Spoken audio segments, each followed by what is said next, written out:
Good evening again. We're going to do an example now. Now that we've looked a little bit at what torque actually is and the moment of inertia actually is, let's do a problem. Here's our example. We've got two kids standing on a seesaw. They're bad. They're not supposed to stand on them.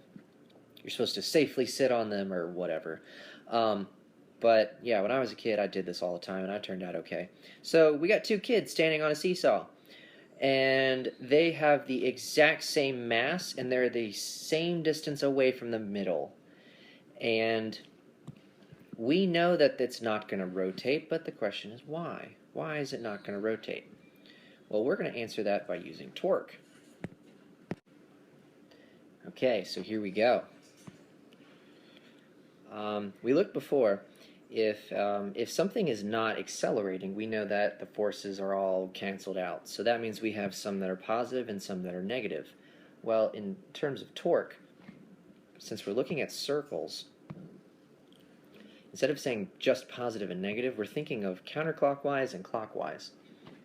So this guy on the right here, we're going to say he's going clockwise, and the guy on the left, he's going counterclockwise.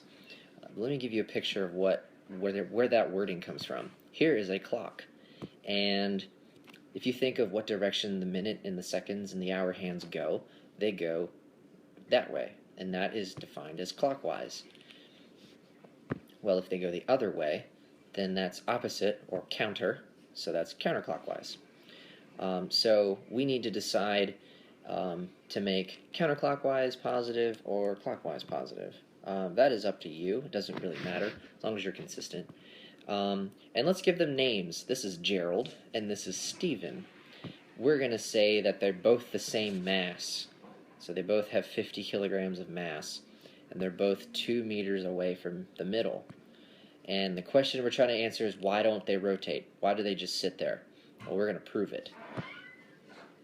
So if they are not going to rotate, there's no angular acceleration, because the angular velocity is not changing, it just stays at 0. So the net torque here is 0. So Gerald's torque plus Stephen's torque has to total up to 0, to nothing. They have to cancel each other out. And that means the force that Gerald applies at that radius, so it's really just going to be his weight, plus the same thing with Stephen, they have to total to 0.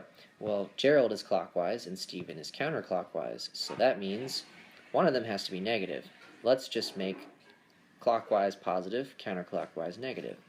So our equation doesn't really change, it just changes signs for Stephen because he's negative.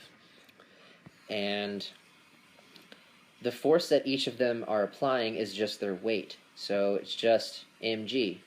So their mass times 10, and then that whole thing still times the radius.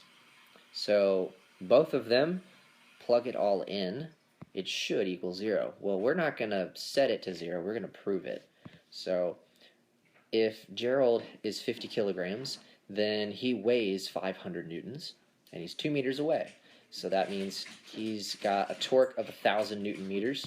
Well, Stephen is the exact same. He is the same mass and he's the same distance away, but the other side. So that means he has 1,000 newtons, but it's negative. So 0 equals 0. So we proved this is why they don't move. Well, let's say Gerald went to the gym and he worked out and ate a lot and he weighs more. And now he's 55 kilograms. Now we know that it's going to tip because he weighs more on that side. So we're going to set it up the same exact way. We're going to find their torque, total torque, but it's not going to equal 0. So if it doesn't equal 0, then there's going to be some angular acceleration. So we can't leave that blank. And the moment of inertia we're going to use right there. The moment of inertia we're going to use is something I'm going to give you. So like I said, you don't have to memorize how to get these. That's just where they come from. So I'm going to just tell you that's the moment of inertia. So we're going to set it up the same way, but we're going to do it on the next page because it's getting cluttered. So we need to add up their torque, set it equal to I alpha. And our question that we're going to answer this time is, what's the acceleration angularly? So what's their angular acceleration? Well, we got to add up their torques again.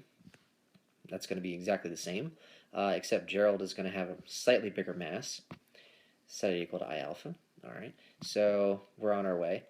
Now this side right here, oops, that's ugly. I hate that. This is better. That's still ugly because it's sloppy.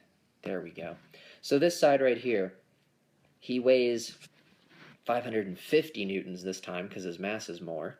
He's still 2 meters away.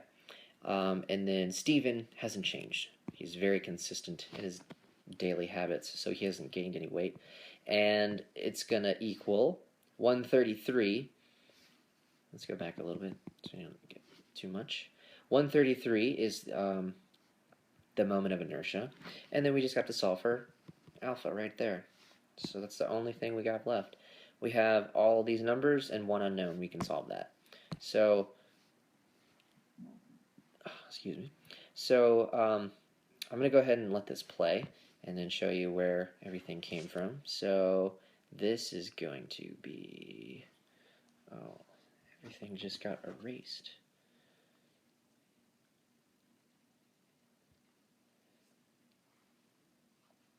Okay, I don't know what happened here, but that's supposed to have 1,100 Newton meters. Okay, so 1,100 Newton meters for Gerald, and then Steven is 1,000. So those are the two torques. So when you solve all of that for alpha, you're going to get this as your angular acceleration. All right, cool. More stuff. So here's another new topic, but it's still got to do with seesaws. And we're going to talk about this thing called center of mass. This is a new idea that you probably have heard before, but might not totally understand what it means. So I'm going to take a meter stick and balance it. So we're going to put it on one point of the meter stick to where it doesn't move. So the whole meter stick is being supported at one spot. You probably guessed it's in the middle, right at 50 centimeters. And the center of mass is right there at that dot. So right in the middle, right at 50 centimeters. Well, you might wonder, what really is the center of mass? Well, every object has a certain point, either in the object or near the object, where you can assume all of the mass of that object is concentrated. So if I were to push this meter stick right at that point, it wouldn't rotate or anything. It would just move in a straight line away from where I was pushing. So you could probably make a little more sense of that if we look at the situation here, where we know that the center of mass is right around 50, but what if I move that little pivot point over here? Well, you know it's going to rotate that way. You know that's going to be true because it's not balanced anymore, but why? This isn't like the Steven and Gerald situation where I actually put things on the meter stick. I just moved the pivot point, and that's all I've done. I haven't changed the mass of the meter stick. I haven't changed the length of the meter stick. I haven't done anything weird, but we know it's going to rotate, and the question is why? Well, this is where the center of mass is. So this is where all of the mass can be concentrated, and it's some distance away from the pivot point. So that sounds like, to me, a torque. So the center of mass is applying a torque to where it is clockwise. So it looks like this. Let's say we had all of the mass of the meter stick right there. We dropped it right there. So there is a torque around that spot. So that is the torque. The force right here is just going to be the mass of the meter stick times the radius. And the radius is this distance. It's not 50, it's not 25. It's 50 minus 25. So that's our radius. Where again, that's our force is mg times r. Let's give it a number. Let's say the mass of the meter stick is 120 grams. So we can find out how much it weighs. So it's 100.120 kilograms. And times 10, that'll give us our force. And then also multiplied by the radius. where the radius is the difference between 50 and 25. Since we're in meters, I'm going to put that all in meters, so it's 0.5 minus 0.25. And our torque is whatever that all simplifies to. So what does this simplify to? It simplifies to this, 0.30 Newton meters. That's the net torque acting on this object. So here's the next question. If we know it's torque, we know it's moment of inertia, what's the angular acceleration? Let's figure that out. So this was something that you will always be given. So here is how you calculate the moment of inertia. So 1/12 ml squared, where L is the length of the entire meter stick. So this is a pretty easy calculation.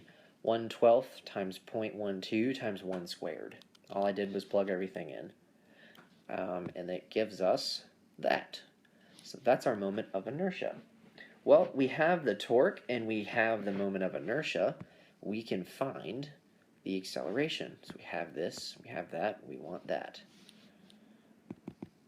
Alright, so let's do that. So it's just the torque divided by angular acceleration. This is a pretty simple calculation. So it's 0.03 divided by 0.01. That means our angular acceleration is this, 3 radians per second. And if you think about that, that does make some reasonable sense. 3 radians per second. So every second, it could rotate, or it could gain a velocity of about 3 radians per second. And this makes sense because if you literally set this up, you put a meter stick and you put a pivot point around 25 centimeters and let it go, it's going to rotate and fall pretty quickly. So this number makes pretty decent sense. Okay, that is all for now, and I will see you guys back at school.